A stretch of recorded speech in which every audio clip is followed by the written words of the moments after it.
the RPG Maker General Podcast, or rpgmgp. Yeah, that's right, it's me, Windsor, I'm back. Well, not really, Cody's just a bit of a cunt, trying to trick you into listening. Nevertheless, I hope you all had fun, I hope the boys had fun recording it. We've all had fun, I like to think, over the course of this past year. This is only meant to be a little intro. I don't know if there's like a set time I wasn't supposed to go over. Anyway, happy anniversary.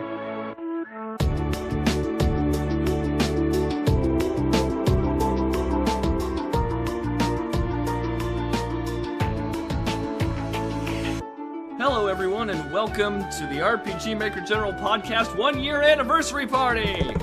Woo! Yeah! My name's Cody, aka Marpix, your host, and with me today is Blue Sky Robyn. Hello. Hey, what you been up to this holiday, Robyn? Oh, I've totally not been playing Pokemon Sun for the 3DS. I totally haven't been breeding all of these Dittos and shit. I totally haven't been catching all of these legendaries in the game and finishing the Pokedex. Well, if you weren't doing that, then what the hell were you doing? Got a cold and been with my friends and playing D&D and work and bullshit like that. Just ordinary stuff. Living your life. Yeah, because we totally hate Pokemon, right, guys?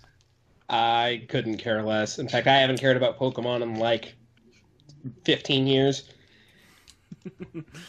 Yeah, exactly.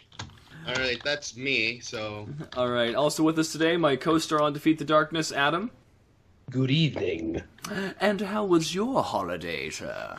It was good. I've got so many video games that I have a queue of games that I need to play in order to play other games. You didn't have a queue before that? No, in fact, I just kind of randomly picked which games I felt like playing one at a time, and now I have so many games that I gotta finish these games before I can go on to the other games that I got. Story of my life, brah. Yep. What's your name, baby? My name's Overwatch. You don't even have an ending. Back of the line, baby. Yeah, I still play a lot of Overwatch. Yeah. Mostly because you and I have mutual friends, Marpix, that play Overwatch. Yeah, that seems to be the hot new thing right now. And we gotta do the hot new thing, whatever that is. Yeah. And a special surprise. He hasn't been on in quite a while, but here he is, the one and only Firgof. Hello. So, where the f*** have you been, buddy? Well, for a couple of months there, I was contracting for Playful Corporation, messing around with Creativerse. And what's that? It is a Minecraft-like. Ah. Oh, okay. Well, that's a different approach than just making another zombie survival horror early access crafting game. Mm-hmm. Though I do have my own game that I'm hoping to put on Greenlight soon. Ah, cool. Is it through RPG Maker or something more standard like Unity? I was originally using the new version of AGS until the font sizes didn't work at high resolution, so I switched to Visionaire Studio, but that couldn't do my puzzle solutions as well as I'd like, and so now I'm back to Unity. Fun. Alright, well, let's kick this off to a good start. So, Robyn, you and I have been on the podcast the longest. You think we've done a good job so far? Hold on. No pressure, but hurry up. Right, well, I think we're doing good, other than the long-ass hiatus we had. Yeah. If only this was our job, right? Yeah, if only we were paid. By the way, we totally accept donations or whatever. Yeah. No, I've been listening to our past podcasts. I'd say we've improved as a team quite a bit, and I think, if we manage to drag everyone back in here again, we can improve our chemistry even more and, kind of have better conversations about things. Mm-hmm. I'm really looking forward to the time when we actually all play the same game so we all know what each other's talking about without having to over-explain it all the time. Well, that's half the fun, because we may all be playing the same game, so we can't count on the audience having to be playing the same games that we are, right at the exact time they're watching the podcast. No, we just tell them, okay, guys, next episode we're gonna cover Final Fantasy Legend on Game Boy. So, better go to eBay real quick. Or get a frickin' ROM. Please, we don't advocate piracy here. Except you do. Woo. Yeah. I feel like I must remind everyone that I am the only person who does not identify with the PC master race. I mean, I have a PC, but it doesn't mean I'm one of those, PC PC guys. It's like, everything's better on the PC. I mean, considering the amount of money that you guys have to spend on good computers, you guys kind of deserve to be in the master race. I don't think a $600 budget rig qualifies as PC Master Race. I've been telling everyone in my crew because I had to update Windows a bit and go through all the back-end files and stuff. I found out that my computer was quote-unquote born on February 7th, 2010. So its 7th birthday is coming up in less than a month. Nice. Happy birthday! And so are you gonna go ahead and have a party for your PC? I don't know yet.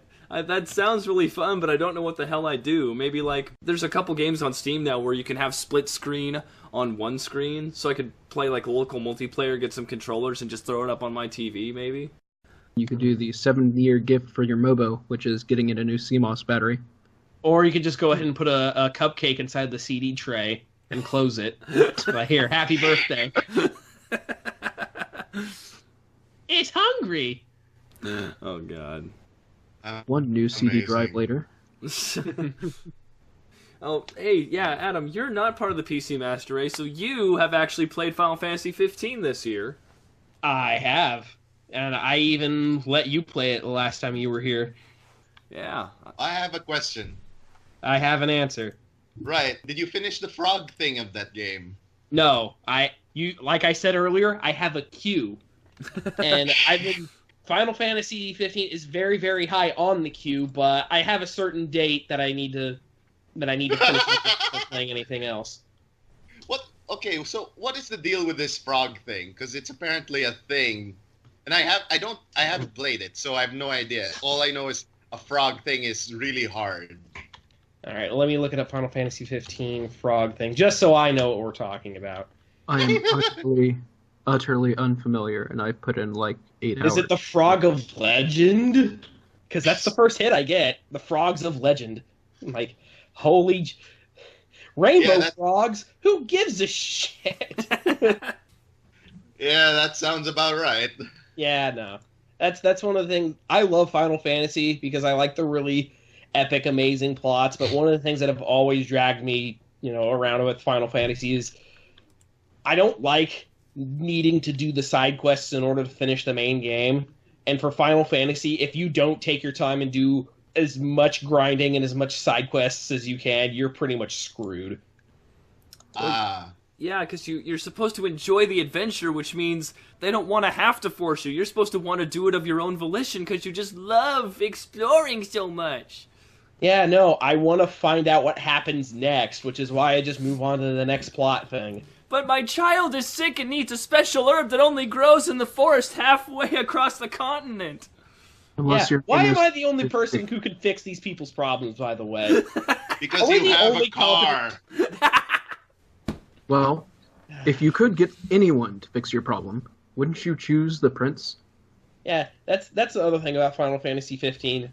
For me, especially the last couple Final Fantasies, even going all the way back to 10, 9's my favorite, by the way. Going back to 10, the gameplay is really good and a lot of fun, and I can really enjoy the gameplay, but the stories are they just don't do anything for me. 15's story isn't as bad as 12's, but it just, it just doesn't do it for me, because I think all the side characters are interesting, and the only character who's kind of boring is the guy that you have to play as. Mm. To me, it feels like 15's story was really something whenever they started out. The first couple, 3-4 years of production, but over time it's just kind of gotten recycled and tweaked into becoming kind of bland. Yeah, that's something that one of my coworkers was talking about, because he's also playing the game, and he's actually finished pretty much the whole game and all the after stuff that you can do after the main plot. But it sounds like so many areas that were cut from the original game are still on the disc. And it's either stuff that they couldn't fit in or stuff for DLC. And we get it, they can't fit everything in the game. And then we remembered that this game had a 10-year development cycle. Mm-hmm. God, they must have been working on that frog quest. Just imagine, too, like, because of how big and complicated it is, if they remove something that is 99% unused, but then there's 1%, like, some random sound file that's still there that they're still using. If they try and wipe the whole level out, the whole game crashes. Yeah. I imagine many hours were sacrificed to QA testers in the production of that game. Yes. On that note, Fallout 4, someone actually dug into the code of Fallout 4 and found a lot of disabled stuff like Class Illusionist, which basically says that they used the same engine as Morrowind and Oblivion to make Fallout 4 and just disabled a bunch of things. Yeah, that's something that a lot of people who play Fallout and Elder Scrolls is that the last couple games have been good, but if they really want to make the next one good, they basically just have to build it up from the ground up. They basically have to use a whole new engine and a whole new everything in order to make it really, really impressive. And hopefully that's what they're going to do instead of just, I think we could squeeze one more good game out of Oblivion. Be careful what you ask for, because they've sunk so much money into the MMO engine that they'd probably have to leap to that if they decided to stop using Gamebryo or what it is they're using. Yeah, fair enough, I suppose. You mean the Elder Scrolls Online engine? Yeah. That game nobody plays? Not nobody, but certainly not a lot of people. Yeah. So very true. Alright, so what other big games have come out recently that people are playing that's not Final Fantasy 15? Well, we finally have someone in the podcast who's been playing Pokemon Sun and Moon. Do we? Yeah, I think somebody here was doing that. Totally not forcing Dittos and Legendaries to mate. Wow. Yikes. He's laughing. Whomever He's not that denying is, it. He's laughing. I'll be sure to figure out whoever this guy is later.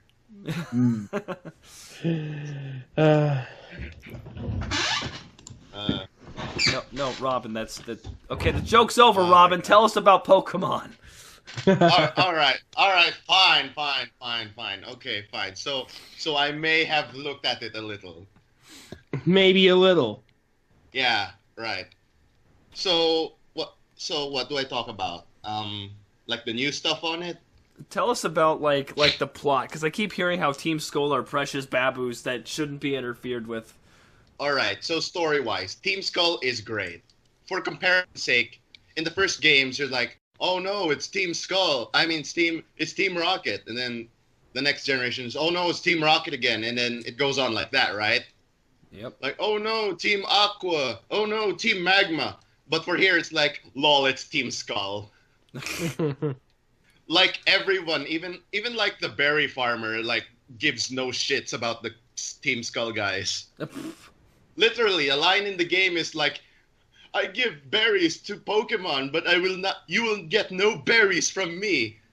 And then the Team Skull guys are like, come on, man, we already have self-esteem issues. Oh my god. They're fun, because like, you can see some of them are super loyal, and some of them are just bums. I'm not homeless, I'm Like, Team Skull. Yeah, it's totally awful.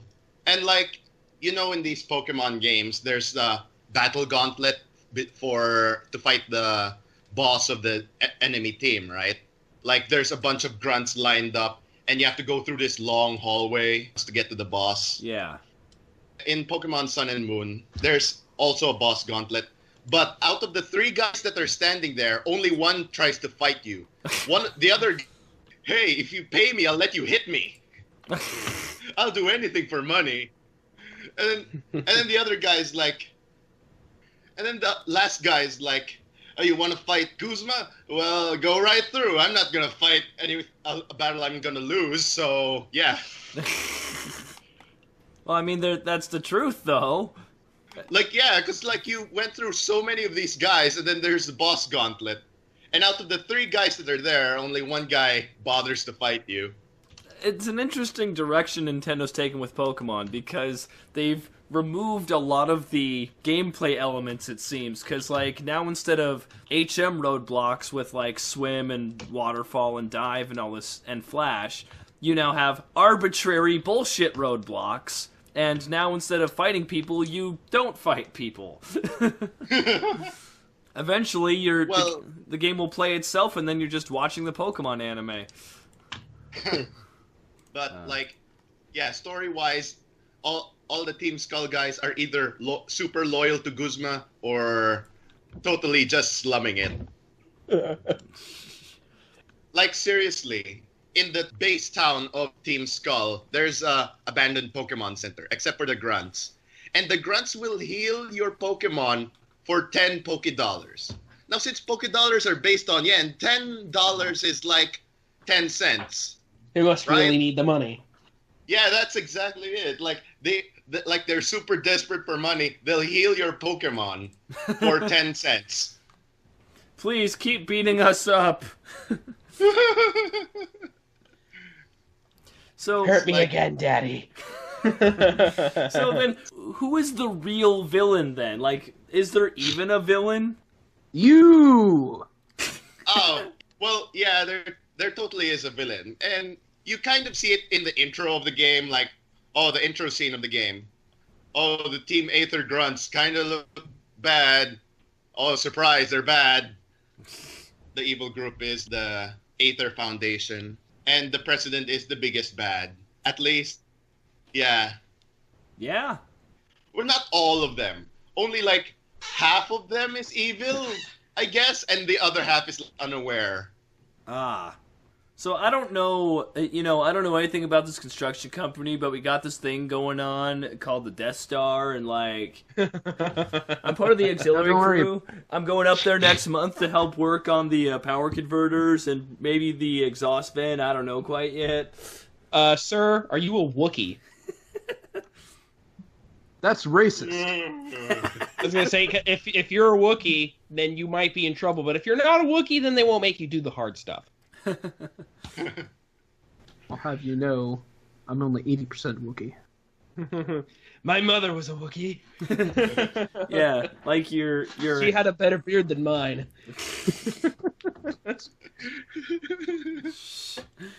Yeah, like your face and your hands are human, but the rest of you is Wookiee, so you just wear a long sleeve shirt and pray no one asks you.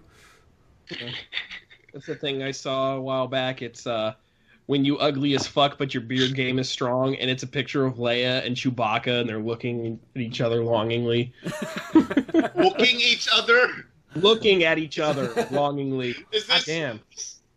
Is this... Oh, God. So that's what Wookiees do, they wook each other. Uh-huh. Every day. And every night, if you're lucky. God damn. I hear that if you go to Kashyyyk in the middle of the night, you can hear them. God. Oh, God. I had something similar at my apartments back when I was in high school. It's like you would hear cats, like on summer nights, just cats yowling really loudly, and I don't think they were fighting. Like, goddamn, keep it down. Get a room. Oh, God. So, little side question. You guys watched Rogue One? Yes, I've seen it twice now, actually. Yeah. That sunset was great, wasn't it? Oh, it was so beautiful. At least someone pretty. knows. It blew me away. Man, I was watching with my friends, and then, like, before the movie, I was under the subscription of this one theory where they actually all survived and then became the Knights of Ren or something. And then, like, slowly seeing them get picked off one by one, I was like, okay, the robot could be repaired. And then, like, okay, that looks like it could be survivable.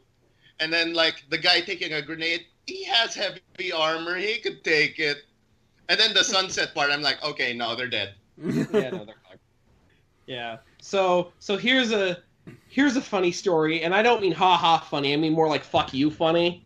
So I saw Rogue One for the first time, not the opening night, but I saw it the next day, like It came out officially Thursday night, but I went and saw it Friday night. I'm like, okay, and I really liked it. And then after Christmas, I decided I wanted to take my parents to go see it, as part of a Christmas gift for them. I said, okay, great. So we were going to go meet down at our local theater at about 11:30. Like, it was an early show. And because I got down to where the theater was a little early, there's a mall down there, and I went and got a booth at the IHOP, try and get some pancakes. And while I'm waiting for my pancakes, I'm messing around on my phone. Mm-hmm. And one of the things I see on my phone is that Carrie Fisher had passed away. And I got to tell you, seeing the movie an hour and a half after hearing that was so much harder. Ugh. Yeah, it was rough. It was really rough. Because I'm not sure if you know this about me, but I obsess over Star Wars the way many people here in our home state of Washington obsess over the Seahawks. Like, almost to a religious level. Mm-hmm. So, when something like that happens, it affects me. Adam, we have really bad luck with movies. Like, remember when we watched... We fucking do! So get this, right? One of my favorite movies of all time is Excalibur, directed by John Boorman, like from the 1980s, like the really good, serious King Arthur movie. So I made Cody watch it the first time, he's over at my house. Literally, we got on the computer after we watched a movie and we found out that the guy that played King Arthur had died pretty much while we were watching the movie. Yeah. Wow. Fuck yeah. Jesus. Like, the news of it broke like an hour before I looked it up. So, like, in the middle of the movie, we get word. So, it's just, terrible. Yeah. Oh, God. Maybe you should stop watching movies. Maybe we should. We just have to find the right movies. Or maybe, a lot of Michael Bay movies. I was just watching gonna a lot say. of those. Starring. Just gonna say, I should binge watch Transformers and hope something happens to me. Hey, that's it. I was just watching Mystery Men earlier today, and Michael Bay has a cameo in that, so I'm thinking hopefully, maybe. Yeah, I was thinking a little bit larger, like starring Vladimir Putin. Bring me the head of Michael Bay. Newsflash. Michael Bay ironically dies in explosion. Woo. Oh, he died doing what he loved. Being an idiot. Killing my childhood. Amazing. Oh, God. Yeah. So, what else is going on? Speaking of Star Wars, the last game I just finished was Knights of the Old Republic 2. And this is my third or fourth time through the game, but this is my first time as a Darksider. And, man, that's some catharsis going through this game on the dark side. Well, it's the way you described the one scene with the gal confessing to you. Like, it sounds cartoonishly evil. Like they just weren't giving any fucks. Like, you really want to be evil? Okay, here you go.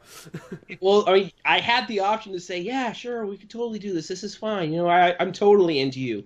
Or you could tell her to fuck off, and you're like, I don't have time for this. Go away. And she's like, oh, okay. Please forgive me. And she walks out. God. I am an asshole. You made it sound like you were choking her, dude. Like the force choke. Like... Oh, that's later on. Oh. It's not like she walked in and said, hey, I love you, and I started force choking her. I don't think they could get away with that even in 2005. Oh, Jesus. The thing that really makes me laugh about that game is that when you get to the sort of the last area of the game, you can either go straight to the main boss or you can save your party. Like your when you save your party, you'll get a couple more, sentences with them, and then they'll go run back to the ship and try and get out. So you don't really get to finish the game with them, because like for the last hour and a half of the game, you're pretty much by yourself. But so when you get to that point, when you see them in their cells, you can either let them go or you can gas them. And yesterday, I totally gassed them. How cool. And oh man, I was so fucking evil. Just like, these people mean nothing to me. Die. How cruel and unusual. I know. I'm usually such a light-sided person. Yeah. But once in a while, I get off my meds. Oh man. All right, so Man. we've asked you and Robyn about the games you've played this year. I'll get to mine in a bit, but Firgof, what have you played this year? Oh, I've played a lot this year. A lot of retreads over a lot of my favorites. Did some Sunless Sea just recently, along with some Earth Defense Force. Earth Defense Force! Nearly, EDF! nearly finished Darkest Dungeon, but I got screwed, so starting over there. Yeah. I really like Cthulhu Darkest got you. Dungeon. Yeah. Darkest Dungeons is a great game, but I get what they were trying to do with the ending, but it still doesn't make it terribly satisfying for me. You know, I won't spoil it for you if you don't know what it is, but Does everybody die? well, Surprised if everyone dies and your quest is futile and Cthulhu is on the Earth anyway. yeah, that's pretty much the ending of the game, is that this entire game was pointless, you couldn't stop this, and basically it's just the game more or less just starts over. That is Lovecraftian. Yeah, I mean, I get that it's Lovecrafty, but I feel like after bashing my head against a fucking wall for that amount of time just to get that ending, you know, like, what am I doing this for? Well, if you want a satisfying ending, you go the XCOM 2 route. Okay, that's on my queue. That's like third or fourth on my queue, because I have it for PS4 and I need to finish it. It's going to take you some time. I can only imagine, because the last one did the same thing. Yeah, the first one was a lot better than I expected it would be. I still wish that the bullets would continue, like, trailing after they missed the target, but other than that, enjoyable experience. Mhm. Yeah, the other good XCOM clone that I've played would be Rebel Star Tactical Command for Game Boy Advance, and that one had bullet spread. And my favorite part about that is you pick, like, the SMG. It doesn't take a whole lot of action points to fire, but you can fire it a whole lot, and if you go up against a really big enemy, you just stand right next to them and unload, and because they take up, like, 4 tiles and none of your shots miss, they go down really fast. That is true. Basically, I've been overwhelmed with all the crap going on over the past 2-3 months, but I did purchase Overwatch because that's the hot thing right now, and so I dove straight to the bottom of that puddle. It's still fun. Yeah, it's fun. It's just I had to adjust my expectations. Like, it's not like TF2 in the sense where you can use things for more than one thing or master advanced mechanics. It's you have a button that makes you jump high. Okay, here we go, Farah. Boop. Okay, instead of rocket jumping or determining your angle, you just press a button, you know. So the way that I've really found enjoyment on there is going Bastion on comp and then having everyone scream at me for going Bastion, and then we win the game because I know how to play Bastion. And, like, because of how the game is set up, like, people are really squishy, but they're also hard to kill when they're in a team, and Bastion is the only character that, quote, shits damage. So that's what I do. The other thing is I've been replaying Final Fantasy Legend 1 for Game Boy, because I got all the way up to, I think, like, the last world, but I haven't touched it since I was 12 because it's such a grind and so horrible. So I'm going through it again on an emulator with fast forward and a couple little things to make my life easier. And it's still really fucking hard. I don't know how I got as far as I did when I was younger. I even sort of cheated. I have a monster in my party, and when he eats other monsters' meat, he changes into another monster. The thing about FFL 1, though, is that it always rounds up. So if there's not a certain type of monster in this level range, it will send you to a higher level monster. And I followed a Game FAQ's guide, and now I have like an end game monster during the first world. I had a salamander, so it had like nail, bite, and fire breath. But it's just a little tiny like lizard sprite. And I said, "Fuck it, no, you're not a salamander. You're Godzilla. I have Godzilla in my party."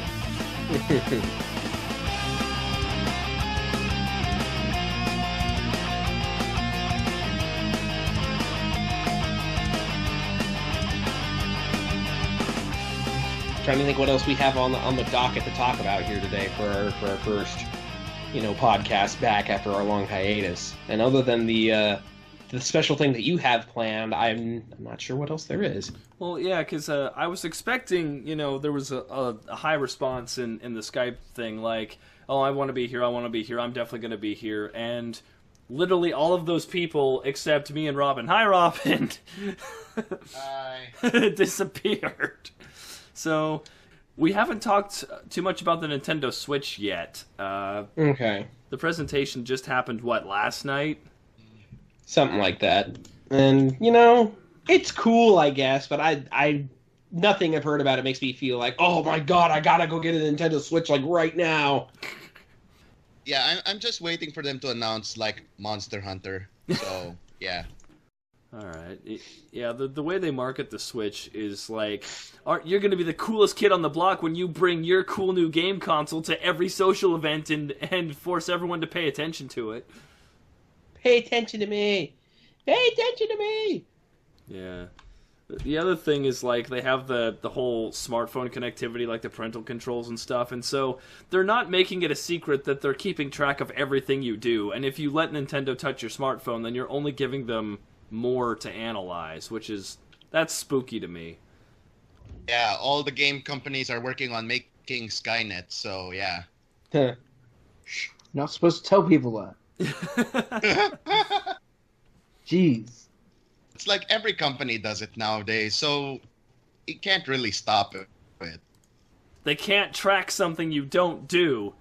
Yeah, I went to McDonald's and I got a Big Mac. And then your credit card company goes, he likes Big Macs, and then they sell that to somebody else. They probably sell it back to McDonald's to advertise to you about how great the Big Mac is. The credit card company sells Big Macs to McDonald's? No, they sell the data. Although, honestly, have you had a Big Mac recently? It might as well have been made by a credit card company.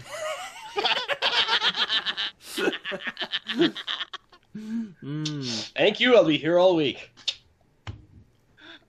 Boy. This lettuce tastes like it's a bit old. They definitely saved money there. Good work. Good work. Okay, all right. Which credit card company would you trust to make your Big Mac now? Because I know it pays to discover, but I don't think I want to take that route. I'm not sure I want to know either. You know what I'd want is mid-2000s MasterCard making my Big Mac, because they always had the priceless commercials. All beef patty, 49 cents.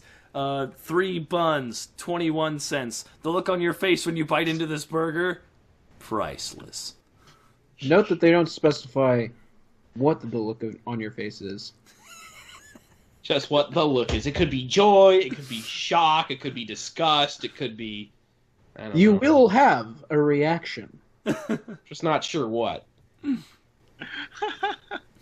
God. Oh God. All right, what's up next? Let me take a look here. This is what I get for relying on nerds over the internet. So, did anyone play Mighty Number 9? I did not. No. I've heard nothing but terrible and disappointing things about it. They speed ran it at Awesome Games Done Quick this year, and yeah, I saw that. Oh, I saw it on AGDQ. All right, I missed it. Did it look like a game? All right, I'm sure it probably looked like a game of some kind. All right, I'll tell you what. For normal gameplay, it's kind of but for speedrunning, it looks okay. It's kind of fine if you're speedrunning it. Okay, so the mechanics are at least polished enough to make it into a decent speed game. Yeah. All right, so it's better than nothing. Yeah, I mean, when you see it speedrun, it looks at least a little playable, I guess. I mean, I don't know what the complaints were before. I guess it was a lot of promises that weren't being kept or something like that. I don't know what the complaints were. I wasn't keeping track. For speedrunning, it looked okay. Yeah, it was just the typical Kickstarter stuff. It overpromised, it underdelivered, and then they started planning the TV show and the toy line before they even finished the goddamn game. I think it was mentioned before, though, that, Inafune is actually only technically, he handles the business side. It was someone else who really created Mega Man. So he was thinking about all these cool things he could do with the Mighty Number 9 property, but not actually thinking about making the damn game itself. Which is kind of what kind of even metaphor is that? Because he has step 2, but not step 1. It's not like the underpants gnomes. I believe that's called the cart before the horse. Yep. Yeah. We have this great cart, amazing cart, super efficient. Yeah, but where's the horse? But bro, like seriously, this cart, man, we got a lot of mileage out of this thing. Like it ain't gonna break down forever. Okay, but how are you gonna? Who's pulling it? What do you mean? Who's pulling it? It reminds me of something that was on X-Play a long time ago, where they, God, what was it? Oh yeah, Apple decided they wanted to make their own console. It's called the iBox, and they said like, oh, it has all these games, and you know that they're all good because they all came out on the PC 10 years ago. You know, they have iHalo, or really it's just iHalo, and the guy's like, okay, but how do you play them? What? How do you play the games? I don't understand. How do you play the games on your video game console? Play?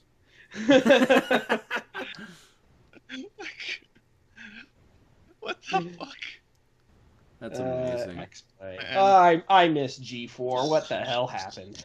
Better to die than see yourself live long enough to become the villain. Yeah. It's better to die when you had Attack of the Show and X-Play than live long enough to see yourself have cheaters. It's true. Yeah, this is fact. They actually had cheaters on G4? Oh, yeah. Pretty sure they did. Oh, God. I know, right? And with 1 time slot. And then it became 2. And then it became 4. And then it became the Cheaters channel. God. For those of you too young to remember G4, Cheaters is a show where someone says that they think their spouse is cheating on them, and then they send like a private investigator and a camera crew to catch them in the act. So and then it films the reaction. This is worse than I thought it was. I thought it was a game thing related to cheats on video games. No, they had a show. It was just a seat. Yeah, no, like only the title is video game related. And that's it. And then it just started going downhill from there. Like they started doing movies that don't suck or whatever, and that's fine, but none of the movies have anything to do with video games. Like the most random collection of stupid movies possible. I'm like, okay. What happened to this being the video game channel? I missed that. Yeah. It kind of like with Cartoon Network when They made 2 major mistakes in the mid-2000s. One, they completely shunned anime, despite anime being why they were so popular in the first place at that point. And number 2, they tried to make live-action programming on the Cartoon Network. And don't forget Teen Titans Go. Yeah. Yeah, no, I've seen a couple episodes, and I guess if you take it on its own, it's just kind of eh. But compared to what was established with the previous Teen Titans show, it's just kind of a slap in the face. You know? Yeah. It's like, as the first Teen Titans show was so good and serious and dark and gritty for a kid's show, and then Teen Titans Go comes out and it's like, hey, kids, we're going to have some fun. Ugh. God. At least they don't put memes into all these cartoons, right? Right? Right? Oh, no. The Angry Orange got his own fucking show. Man. What's it, the angry, or is it the Annoying Orange? Yeah. One of the internet oranges got its own fucking show. I'm like, what is happening? Yeah, I don't think there's an Angry Orange. It's got to be the Annoying Orange. That's got to be Orange. Yep, Annoying Orange. Also, Season 6 of Teen Titans I am looking forward to. I'm hoping it's good. Oh, they're actually making a Season 6 of, like, the OG good Teen Titans? Yes. Cool. Oh man. God. On that note, I think, it's not just video games that are stagnating. You have, like, TV stagnating, too, because over the past couple of years, there's been so many rehashes of properties. Like, there's a Lethal Weapon TV series now. I know, and my wife is fucking pissed because she loves the Lethal Weapon movies. Like, she doesn't like action movies or cop movies or anything like that, but she loves Lethal Weapon. And when she found out they're doing a Lethal Weapon show, she's fucking like, are they serious? What the hell is this? Oh, yeah, because it's a very, it's a profitable because there are so many people just like, oh man, we have to have a teen fucking Lethal Weapon show because the fans are so demanding that they have to have it. someone said that they were going to do a MacGyver show, and another person said, well, we can't just let them run wild with the 80s, 90s TV show revival demographic, so get me a competitor. Yeah. We've kind of gone nuts with that, but we had, like, the Ninja Turtles reboot, and then we had Battleship for some goddamn reason, and I remember Stretch Arms... How the fuck do you make a Battleship fucking movie? Yeah. Oh, and Stretch Armstrong got optioned back in, like, 2009, 2010, because I remember, like, posting about it on some kind of social network. Thank God that fell through. Oh, God. It's this weird thing where TV's trying to be like internet, but the internet is also trying to be like TV or something. Yeah. It's a very confusing time. Hey kids, we heard you like Tom Hiddleston. We're gonna put him in everything now. Yeah, he's gonna fight King Kong next time you see him. Really? It's a very confusing time, is when you know that you're starting to get old. I know. Speaking of old, I was talking about Knights of the Old Republic to my wife, and I said, "Oh yeah, we should totally play it again. You know, we could. I could totally help you run through it. You know, it's kind of an old game. It came out in 2002, so it's about 15 years old. Oh my God, it's 15 years old! Man. I'm probably the only person on Earth unironically excited for the Power Rangers reboot. I am too. I'm totally excited. A couple people. I have the first 3 seasons of Power Rangers. I want to see what happens. Yeah, because like the first movie was not that great. Because Adam, you and I watched it like last year, and like Ivan Ooze. Oh, and then there's some fights. Okay, because there's zero character development, and there was more character development in the trailer for the new one than there was in all of the Ivan Ooze movie. Yeah, that's exactly right. Because it sounds like behind the scenes for when they made that first Power Rangers movie, that it was a fucking mess. Like, it was a disaster. They didn't know what they were doing. I guess the script wasn't finished when they started filming or whatever. It was just bad. It was really bad. To begin with the TV series, so it's not surprising the movie was. I remember liking it when I was a kid. I liked it when I was a kid, and then for the first Christmas I had with my wife, before she was my wife, she got me the first 3 seasons in a box set of Power Rangers. And I said, oh, fuck yes, I'm marrying this woman right now, more or less. Yeah. Amazing. I still have my OG Megazord from when I was like 6. I have the mini Ninja Zords that form to make the Mega Ninja Zord or whatever. I'm literally looking at it right now. Man. Days. Those were the days. Yeah, which one's your favorite color for these? Well, I specifically remember mine being blue. I don't know why. Was that Billy, the one with the glasses? Yeah, Billy. Yeah. Well, see, here's the thing. Yeah, I think either Billy or Zach were my favorite at the time. But then when they did the second generation for the original Power Rangers, when Zach, Trini, and Jason left the show, to do their own thing, and they got 3 new actors, and one of the young new Power Rangers, the new Black Ranger, is a young Johnny Young Bosch. Yep. That was his first big acting gig, and his character was named Adam. And imagine, if you will, a young child, 5 or 6, suddenly finding out that there's a superhero that shares their first name. It suddenly became a lot more real for me. So that's when I really started to get in the show a lot. Okay. If I remember correctly, my favorite Power Ranger was the Yellow Ranger, Trini, but that's also because her Zord was a saber-toothed tiger, and I like tigers. So you know what? That's totally fair. It's totally fair. Oh yeah, no, I'm really excited for the Power Rangers movie. I'm going to try and have a Power Rangers party with my friends before we go see that movie, because it will either be a really good way to bring in the new Power Rangers, or something that we can remember that we had fun doing before seeing the shitty Power Rangers movie. Yeah. One or the other. We'll just have to find out. Yeah, I think after they introduced Tommy, the Green Ranger, he became my favorite because he actually had, character to him. And also, here's the thing, though.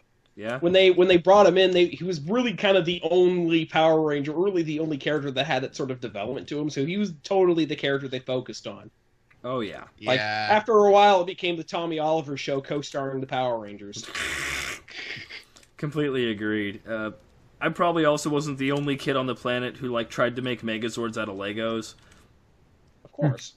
And I actually had 5 separate little thingies that I combined to make a bigger Lego thingy, and then when Tommy got introduced, I had to make another one to put them all on, so I made a boat. So I either had my little T-Rex analog or I had Dragon Boat. I remember having a toy of Saba, his sword, when he turns into the White Ranger. I totally had that as a kid. Oh, man. My friend had that, and I was so jealous. Didn't it play music, too? No, that was his flute when he was a Green Ranger. Saba talked. Oh, that was... Right, and the mouth moved. Yeah. Oh, okay. I remember that. Like, he grabbed his hilt, he's like, "Hey, how's it going, Tommy? Are we gonna kill some people now?" What the fuck? I don't remember that. Well, it's been a long time. That's more or less what he says. Like, all right, let's go fight some evil. Make you want to watch a super freaking parody Rangers? Anybody? Yeah. Good times. All right, Tommy, let's go kill evil. We don't kill evil. Yo, I want to be Power Ranger, so I can go up to evil and be like, "Yo, evil, I'm a Power Ranger, bazam!" Oh man, those videos are great. I might go back and watch one of those. Oh god. I liked Adam because he had just the most out there frickin' Ranger Zord, and his reaction to realizing what Ranger Zord he got was just great too. I'm a frog. A frog? I love the nostalgia critic review for that movie. It's like, why the fuck do I get a frog? Man, fuck this. I'm going into anime. Amazing. Yep. I wonder how the next, 15 years are going to play out, because if we're just rebooting all these old properties, when are we actually going to get some damn original content? Because the studio wants to own it so they can make sequels, but anyone who's making content right now wants to retain all the rights because the studios are going to milk it for everything it's worth. See Star Wars now. Of course you want to retain the rights so you can then sell them. Yeah, and if you don't agree, then look at the comic book industry where they're still making, Batman, Superman comics because they made these deals in the 30s because the damn comic makers were a bunch of swindlers. It's like, well, we can still make them with these characters. Well, let's be honest. The reason why they're still making Batman, Superman comics in the DC franchise is because they're people keep fucking buying them. Still the most popular, and at least in Batman's case, most interesting characters that they've got. Yeah. I used to kind of feel the same way about Superman, where I didn't really hate him. I was just kind of sort of ambivalent to him. But you know what made me a Superman fan? You ever see those videos on YouTube? Basically, this little mini show that this guy made with action figures of, hi, I'm a Marvel, hi, I'm a DC. Oh, yeah, I know that. He had a show, it's called Marvel DC After Hours. And the first season of that is basically... It made me give a shit about Superman. It made me appreciate Superman for what he was. So, I don't love Superman. I just kind of like Superman, I could safely say that, yeah, I like Superman, Mm-hmm. Not the way I love Green Lantern. I have trouble No, empathizing seriously. with Superman, but I get it, Yeah. I think, Adam, you and I grew up during the height of Batman, with, the movies and the animated series, and... Oh, yeah. Well, the trouble is that the Superman comics, there's only 6 or 7 runs I can even think of that are worth your time reading. Whereas the Superman TV show was great. Oh, yeah, the TV show was great. You talking about an animated show or Lois and Clark: The Adventures of Superman? No, the animated show. Yeah, the animated show's good. Suspiciously, because it was being directed and casted by the same people doing Batman the Animated Series. Yeah, that was really what they wanted to do, is that they wanted to sort of give every member of the Justice League their own show before starting the Justice League show. Yep. But they decided to, after Batman and Superman, they're like, you know what? Let's just go ahead and do a Justice League show now. And then they were like, well, shit, people were like Justice League. Fucking bring in every fucking character. Yeah, Justice League Unlimited, where it's different characters every single fucking episode. But, and then after that, they were thinking about doing another, a show actually about one of the characters of the Justice League, like maybe Green Lantern or whatever, and they're like, nope, Batman Beyond. And that they brought in really all of the cast of a DC movie or universe whenever the Question shows up. Uh-huh. Is the question like budget Riddler? He's kind of a vigilante, isn't he? He's like budget Batman Green Arrow. Oh, you're saying like he is a hero so freaking obscure and stupid that, the question's here, everyone's got to be here. Yeah. He's like the kitchen sink of DC. Mm-hmm. He is often forgotten. Has he ever faced the Riddler? I'm sure he has. In fact, I'm sure he has. From what I understand, he's actually not a bad vigilante superhero on his own. No, he's a little kooky, because he's constantly wrapped up in paranoid conspiracy theories that sometimes turn out to be true. Mm-hmm. That's always awkward. He's like if Batman went a little crazy in the head. Well, a little crazier in the head. So I guess as I understand it, the newest version of the question is in fact Renee Montoya, who is a frequent character in Batman. Like she's a Gotham City police officer. So that's really cool. Wait, hold on. You're saying Renee Montoya is actually a big deal in the Batman canon?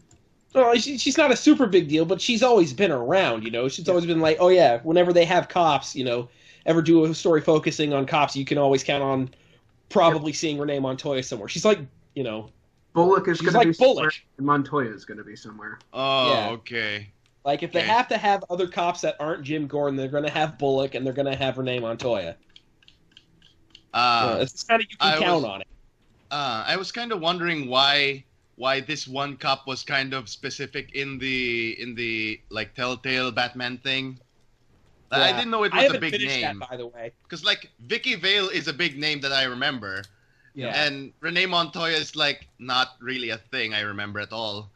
It's because most of the cops in the Batman series you just don't care about. Yeah, they're either corrupt or they fucking suck at their jobs. Yep. In some case, it's both. Why do you think there's a guy in a giant fucking rubber suit running around? Montoya's shtick is she's a pretty decent cop, but she's always unlucky. And Bullock's shtick is he's a really good cop, except he's fucking lazy.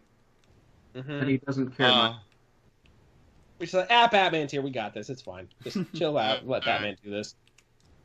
Alright. At least I know a little bit more about the Batman lore. Yeah. If Firgof, you're a Batman fan? Yeah.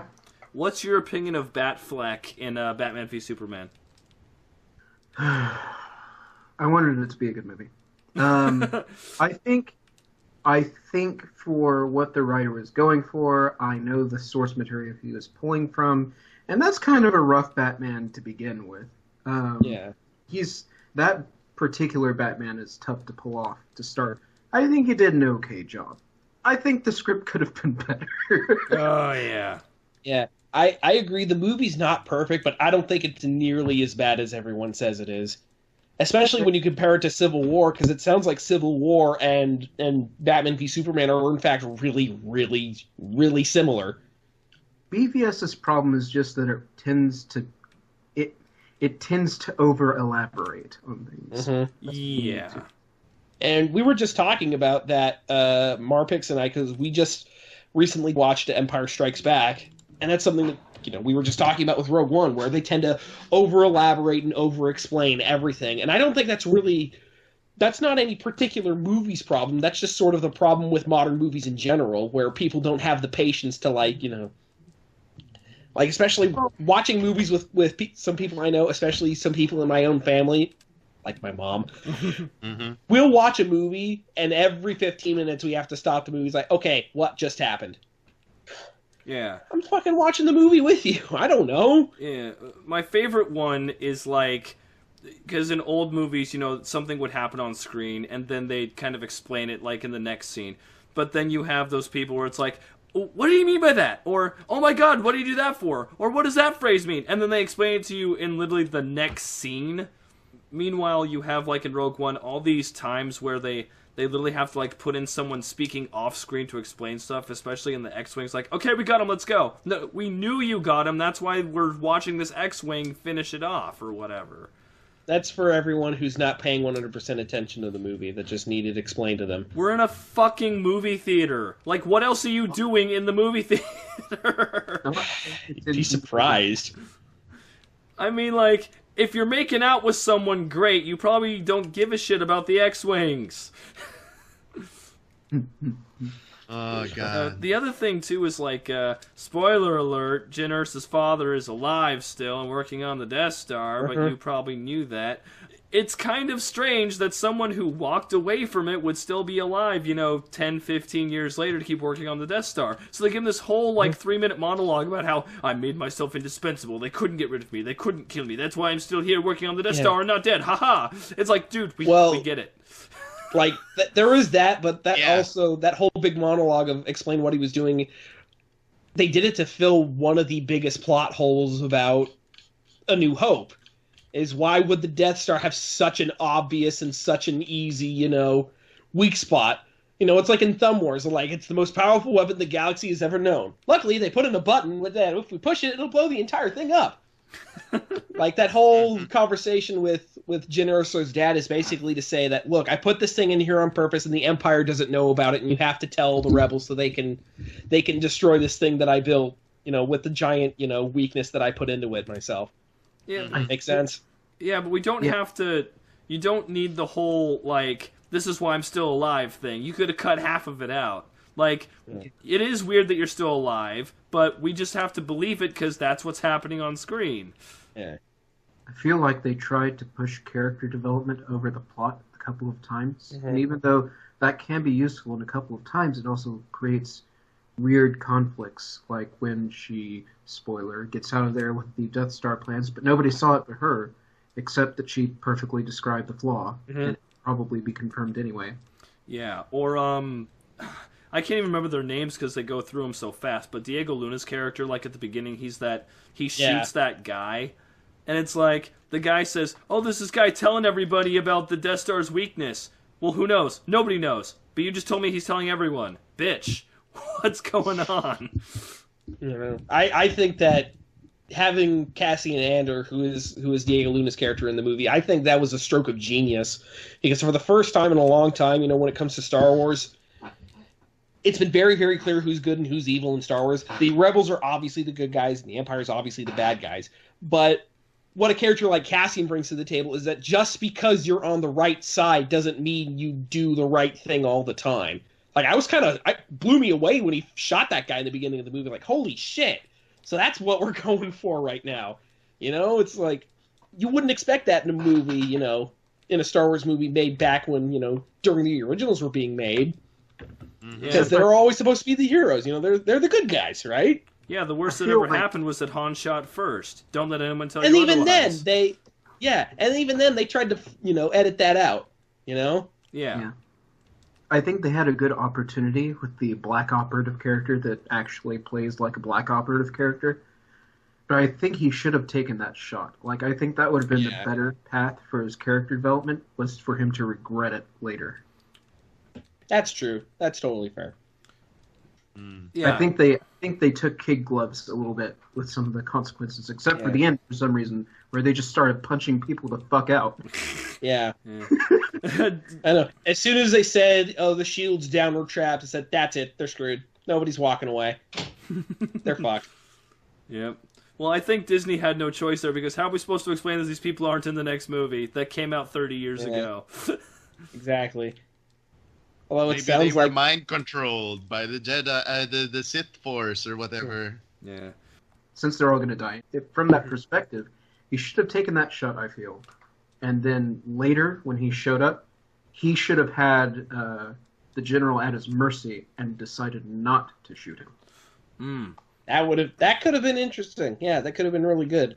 But it sounds like there were a lot of reshoots, for the movie that were going on. In fact, apparently, as I understand it, the best scene of the film, the one with a certain Sith Lord, apparently that was added in late into production. And boy, am I glad they did that, because that scene pretty much made the rest of the movie. I forgave every single problem I had with the movie after that. I'm really happy that they decided to keep Sass Vader canon. Yeah, I'm so glad. I mean, he gets to be sassy once in a while. He's like the second most powerful person in the galaxy. You can't tell him not to be sassy. Careful not to choke on your ambitions, director. Mm-hmm. Yeah, that's something that Adam and I have recently watched Empire. That's when we did our little like movie snark, like talking over it kind of thing. All right. Darth tracks.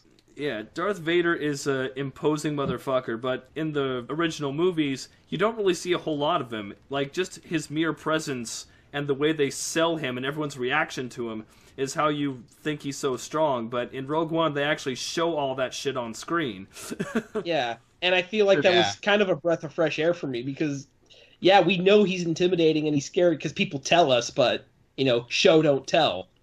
Yep. And all the times we see him in the movie, except for a couple times, when he's fighting Luke, he's holding back. Like, he's trying really, really hard not to hurt Luke. He's just trying to defeat him. He's not trying to kill him. But now, finally, in Rogue One, we have a scene where he just goes nuts. Like, here, I have my lightsaber and a hall full of people. Now they're all going to die. Remove all limiters. Mm-hmm. Darth Vader has entered the game. He's that figure in the shadow. You know that in any scene that he shows up, because they reinforce it every single time, in any scene he shows up, someone is getting hurt or killed. Yeah. But now I'm just so glad that we got to finally see him in a scene where he just gets to take the gloves off and go nuts. Yeah. Yeah, that's great. And then here's the mind-blowing thing. Because, like, throughout the movie, there's, like, no force powers at all going on, right? Right? All throughout the movie. So if you didn't know, because, like, I kind of knew, because who doesn't? But, like, I was, like, a little unaware of stuff. So, like, imagine you're an ordinary guy. You see Darth Vader. He's doing all this Matrix bullshit. And And if you're one of those guys that was trying to run away, you're like, no. Yeah. It's like how you run into him. What happens when you run into Vader in Battlefront? Where it's just kind of like, shit! And then you're dead. It's great.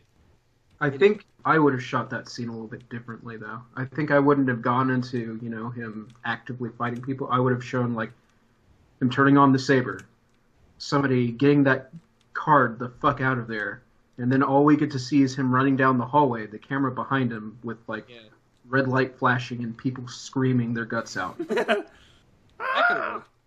And then the door getting blown off as we cut out. Yeah. That could work, but, like, it doesn't show how cool he is, though. Yeah. In my opinion. I think it's cooler if we leave it to the imagination on how powerful Vader is. Well, I feel like that works if it was like we're setting him up as like a horror antagonist, I guess. That it worked for that, but like not to show him he's cool. Yeah. I feel like Vader sort of needed this because there's so much stupid, merchandising for Vader, all the really silly sort of like stuffed dolls and funny t-shirts and all the jokes that you're going to make about, Darth Vader. We really needed Darth Vader to we needed people to know that he's a fucking badass again, so that's why I like him. He should be a horror movie villain because that's what he was in Episode 4. Mm-hmm. He was the monster at the beginning of the movie. If Darth Vader gets his own movie, it should be rated R. That would be awesome, wouldn't it? I don't know who I would entrust to that. You know what? Actually, I have an idea for this, and you're free to fight me on it because it's highly controversial. The guy who did The Social Network. Make a Darth Vader film. Oh, hey. Yeah, I know who you mean. God, what's his name? Yeah. But it's the same guy that did Fight Club, I think. Zack Snyder? No. No. Because the trouble with the Vader movie is that it would have David to Fincher. be a horror movie. Okay. It has to be. Yeah. So here's what I'm thinking is not just horror but tension. So David Fincher made a movie all about talking interesting. So you just spend. It'd be like the good version of the first Hulk movie, because if you remember, like, the Ang Lee Hulk is, like, nearly 2 hours of Bruce Banner being a wimp and then, like, 5 minutes of Hulk going on a tear. I think you could do that right with Darth Vader. I think there's a way to make a Darth Vader film where he barely fights anyone, but he still is just this menacing motherfucker. Well, the simple way to do it is to do the Terminator or Terminator 2 approach, where you only have brief interactions with the villain, but in those brief interactions, shit's getting fucked up. Yeah. And the objective is merely to escape. Yeah. Terminator did do that right, because like literally they're running away from him, so you never get to see his full potential. Yeah. I don't get away wanna from see him. It's like I don't want to know what you're capable of, motherfucker. I'm out. I am so done. Like you've already won. You got me already. You know. Like Michael Jordan in his prime. I can't stop you. I can only hope to contain you. Oh boy. Yeah.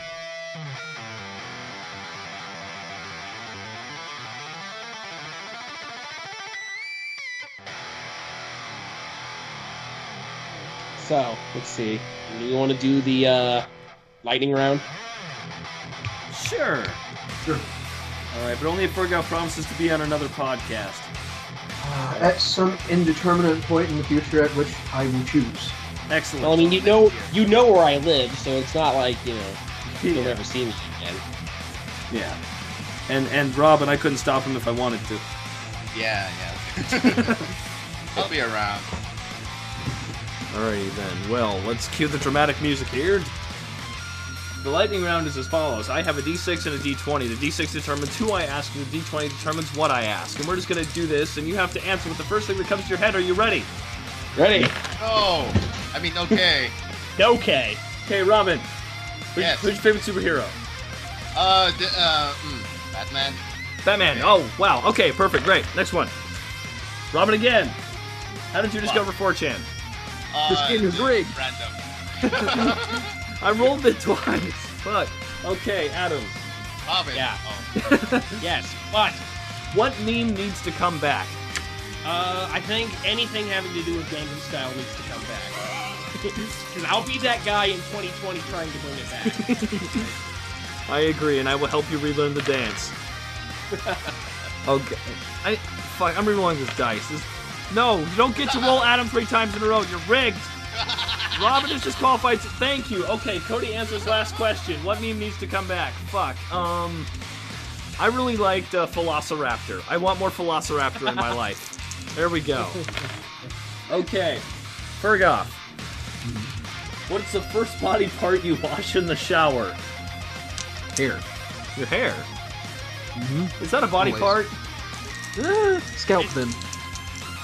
Head. Just say your head. Head. My head. Okay, I'll take that. Alright, Adam. Yes. Worst movie you've ever watched? Transformers 2. Wow. Fuck you, Michael Bay. I guess we actually did enjoy movie 43, didn't we? Yes.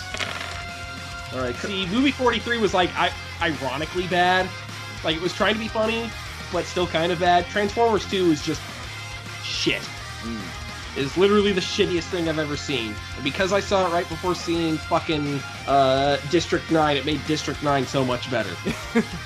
I felt the same way about Transporter 3, I think. Cody answers last question. Worst movie I've ever watched is Dinner for Schmucks. It is the only movie I've ever walked out of in the theater. A couple of my friends wanted to see it. It was like the Flintstones, I feel, where like it's just stuff's happening, and either you like that kind of stuff or you don't. Like, And also they had an audio problem because it was like the $2 theater, so I was listening to it over a grainy record while watching a shitty movie I didn't like. It was just, whatever. Let's see here. Robyn. I rolled another 3. Worst movie you've ever watched? Oh, fuck. I don't watch movies, but like, fuck. I don't know. You don't know? Yeah. Anything, come on! I don't watch any movies. Pick a shitty movie. You fucking know life neat, come on! Oh god. Alright, fine. I don't know. The Transformers movie again, I guess. Oh, shit. That's cheating. Fucker. Right, perfect. Adam. I'll get back to you later. Yes. The one food you cannot live without. Reese's Peanut Butter Cups. Mmm. Like, if they could seriously melt that down and put it in a needle, I'd be good. Excellent. Firgof. Who's your main in Smash? Fox. Fox. Good choice, right, Adam? Yeah. Carbonic. Oh, he's not here. Okay. We're just gonna skip that. Cody answers last question. Fuck! Okay.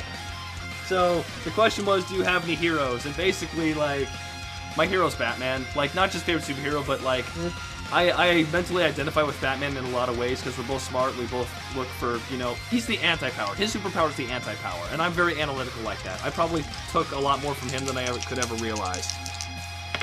There we go. Okay, Adam. Yes. Oh, favorite superhero, go. Fucking hell. Where do I even start? I guess as it stands right now, considering I have an engagement ring of the Green Lantern ring, I should probably say Green Lantern. Yeah. Hal Jordan, preferably, with John Stewart being a close second. I don't really care for Kyle Rayner. This is an appropriate ranking. Cody answers last question. Go fuck yourself. I just answered this question. Cody answers, fuck you! God, I hope your dice luck isn't like this in an hour and a half when we do D&D. Fuck, right? Robyn, Yes. what meme needs to die? The Harambe? I don't know. Is it already dead? Because if it's already dead, then I'll switch to the 1,000-degree knife thing. Oh. The what? Like, fuck that one. The 1,000-degree knife thing on YouTube. It's retarded. What is that one? Oh, do I have to explain this one? Fuck. There's this bunch of clickbait videos made by some guy, and it's like 1,000-degree knife, and the thumbnail's like this knife that's painted red or something. Mm-hmm. The videos are basically just he puts a blowtorch to a knife and then cuts a thing, and it's usually not very interesting at all, actually. Okay. But like some people just keep looking at it anyway, and it's like, fuck, it's retarded. Okay, perfect. Thank you. Firgof. On a scale of 1 to 10, rate the last anime you watched. 8. What was it? Come back to me in a second. Okay. Okay, Robyn. Yes. What is your guilty pleasure? Could be Oh like my God. a band, a food, anything. Yeah, playing video games is my guilty pleasure. That's the guilty pleasure, right? No, like, is there a shitty game that you like, or like, come on, dude, like, I listen to Dragon give us Force. Oh, okay. I like a lot of like shitty mobile games for some reason. I don't know why. Okay. Do you ever spend money on them? Of course not. What are you? You think I'm stupid? Okay, all right. That's great. Okay, let's see here, Adam. Yes. I rolled another 12. What is your guilty pleasure? Oh god, Fire Emblem, I guess. I get really invested with all the characters, and I really, really enjoy it. And I probably shouldn't as much as I do, but I do, so go fuck yourself. Oh, Karb's here. Hi, Karb. Oh, hey. You're just in time for the lightning round. You ready to answer a question? Sure. All right, who's Yes. your favorite superhero? Oh, shit. Okay. Lightning round. Western? Who? I've Okay, located cool. my answer. Western. No, Western or anything. Superhero. Any come on, superhero. Go. Fucking Saitama from One Punch Man. Awesome. All right, good taste. Let's see, Karb again. Yeah. Ask me a Fuck, question. The dice hates us. Oh, what? I rolled a Ask Cody 20. a question. Ask me a question. Okay, fucking waifu. Waifu. Shit. I cannot pick Rosette Christopher because she's pure and she has a husband, and I just have to deal with that. I'm gonna pick Eri Salvageka from School Rumble. There we go. She's rich and she's Grimdark. a tsundere. Grimdark Fantasy and Ash 8 out of 10. Amazing.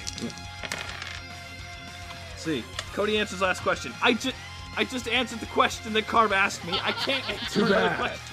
Do it again. Cody, maybe you should ask Select yourself a better question. waifu.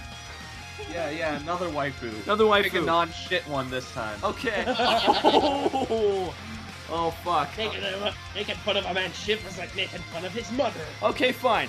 Here's another one. Amelia will Tesla save room from Slayers.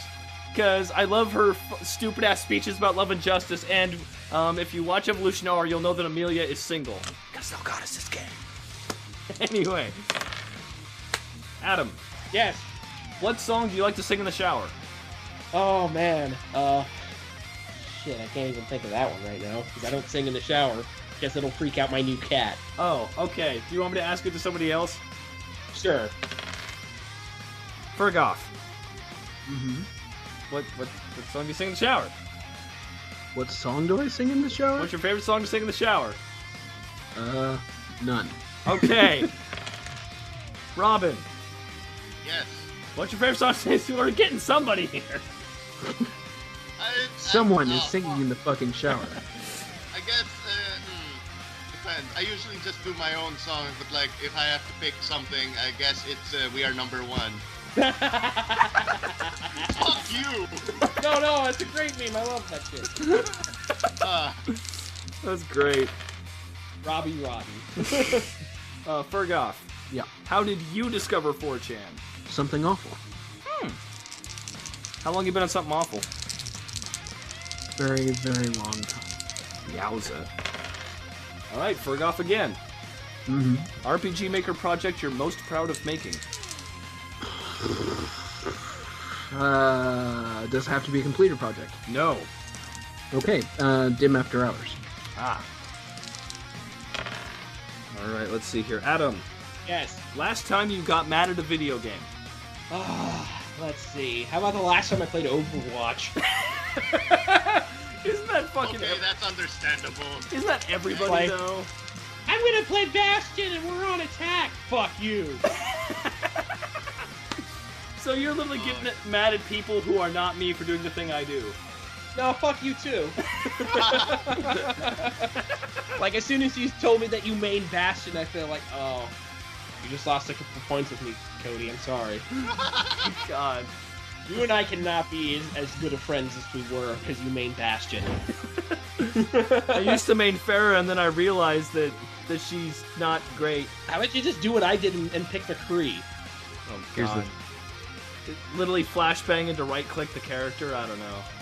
Maybe I got a better character for all of you for Overwatch. None of them, because Overwatch is shit!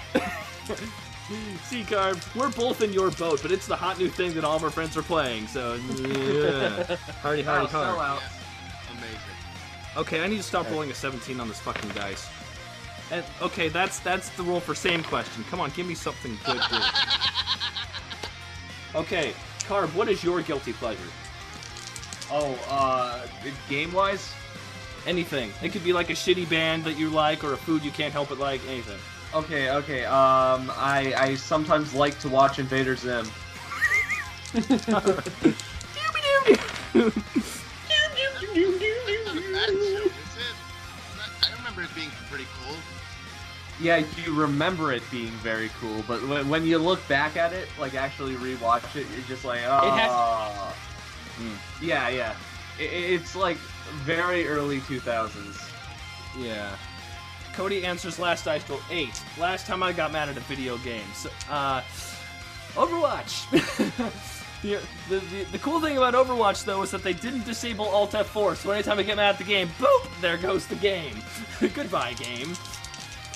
Because, like, if you press Alt F4 and TF2, it's like, what'd you just do, loser? The game's still here. It's like, fuck. Yeah, it's because TF2 is the better game, and it wants you to keep playing it. Right? Amazing. Alright, Adam. Yes. Apple juice or orange juice? Orange juice. You are a good man. With excellent tried. taste. Please allow me to introduce myself. I'm a man of wealth and taste. Cody answers last question. Orange juice. Duh, just said it. Moving on. Okay, Firgof. When was the last time you had sex? The last time I had sex. Somewhere within the range of 3 months and 2 days. I'll leave it to your imagination. Okay. So 2 months and 29 days ago was the last time you had sex. If you say so. Okay. That's what I'm going with. It's a mystery. Robyn, Yes. who is your waifu? Oh god, fuck. Oh wait, no, I have an answer for this one actually. Overwatch. Nisa from Neptunia. Oh, fuck you. I Who? don't even play Overwatch. Nisa from Neptunia. Oh, I wish Nisa. she comes back. Yeah, but like, she's basically dead in that universe. Fuck. Oh. I hate the tragic ones. Okay, I'm just gonna go through everybody real quick with one final one. So, Okay. All right. The Skype shows Robyn, Adam, Karb, Firgof. So let's see here. Okay, Robyn. What's the first body part you wash in the shower? My chest. I have a manly chest. Me too, son. Me too. Adam. Yes. How did you discover 4chan? You fucking showed it to me, you little shit. Well, All right, Karb. Yeah, I'm waiting. Karb, do you have any heroes, like actual like people you look up to, like, you know? Ooh. Mortis Ghost, creator of Off. All right. Okay. Firgof. Ask me a question. Why do you have shit waifus, Cody? I'll do it. I'll do it if you can't. If you want. if you could have any job, what would that job be? Oh, fuck, that is hard. That is so... Because like, what I've realized is, like, okay, I have a nice, big, beautiful brain, and that's great, but it shorts out after, like, 2 hours, but, like, I do menial, crappy warehouse work, and I can do it for, like, 13 hours, no problem. So I need something that, like, doesn't hurt my brain, but, like, I'll just play DDR. There you go. My job is to play DDR all the time. There we fucking go. Conquering the world 3 minutes at a time. Let's see. Last question. First body part I wash in the shower, my left arm. Always, because my spongy's in my right hand, so it just goes right over there. Cool. Left arm. What the fuck? What a weirdo. Yeah. So weird. I bet you also shit in the shower, you freak. Oh, Wait, that's not a thing you guys do? hashtag called out.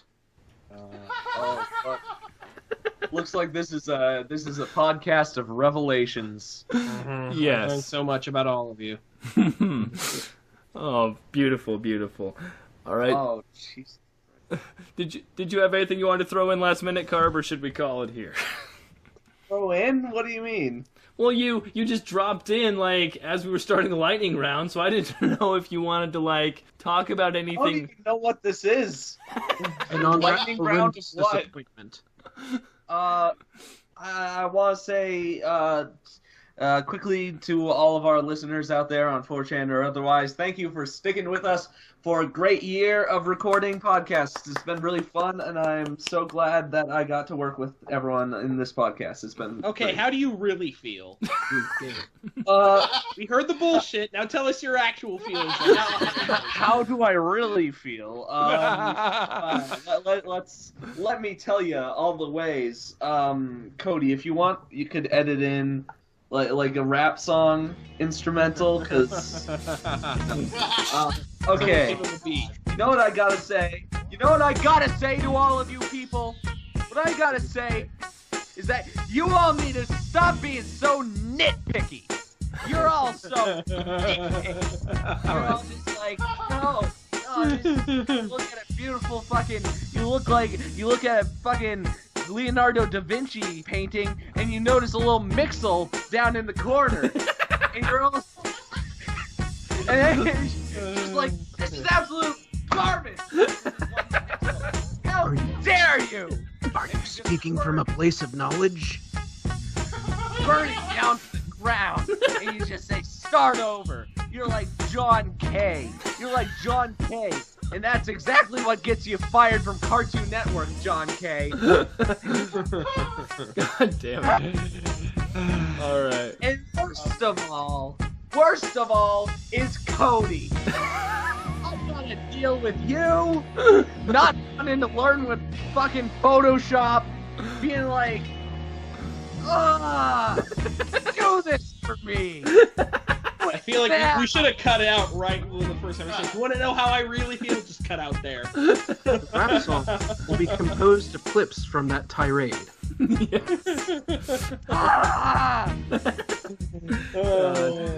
Set to a techno backbeat. It's time to announce the big project, Cody. Are you ready? It's hot. God. All right. Anyone else got any last words? This year's gonna be a rough one, kids. Hold on tight. Fuck you! Disregard the fact that I still have 1 HP. All right, Robyn. It appears that we have talked about RPG Maker for about 0 minutes. It's a new record. Yeah! Whoa. Oh, amazing. All if right. you're still listening to this podcast at this point, I'm really, really proud of you, and I envy your patience. Yes, thank you all for sticking with us for an entire year. We hope to give you another year of awesome content, and we'll see you all in 2 weeks. This is Cody signing off. Thank you all so much. Good night. Bye. Blue Sky Robin saying goodbye, I guess.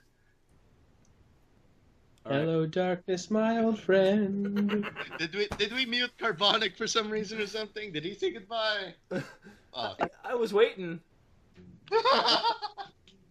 He dropped his mic a little too hard. All